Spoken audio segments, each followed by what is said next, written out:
ka-journey mga palangga! Ang pag-usapan natin ngayon ay ang kunting gintong payo sa buhay. Una, hindi ka tunay na mayaman sa buhay hanggat wala kang bagay na hindi kayang bilhin ng pera. Pangalawa, ang paaralan ay hindi ang tunay na edukasyon. Ang tunay na edukasyon ay sariling pag-aaral. Pangatlo, walang kaibigan o kasintahan na magpupuyat buong gabi para palitan ang basang bimpo sa noo mo kapag may lagnat ka.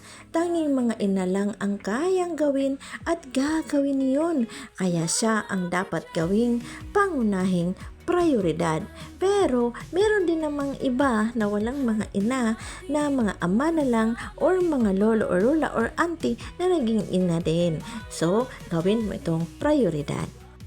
Pang-apat, lahat ay mahal ka hanggang sa maging kakompetensya ka na.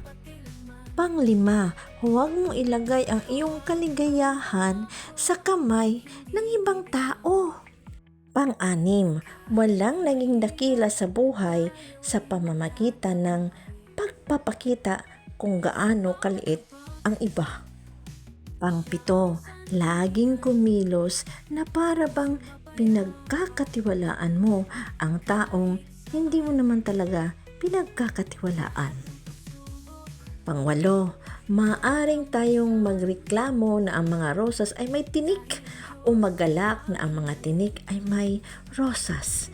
Nasa atin palagi ang pagpili kung magiging positibo o negatibo tayo.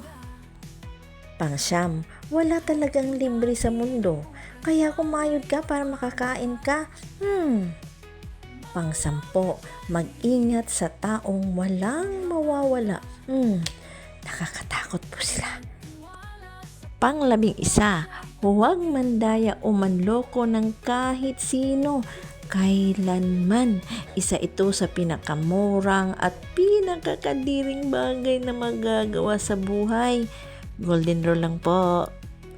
Pang-12, huwag kang mangako kung wala ka namang balak. Ito pa rin. Maaring hindi ito ganun kalaki para sa iyo, pero malaking bagay ito para sa iba. Pang-13, igalang ang lahat. Inuulit ko po, lahat.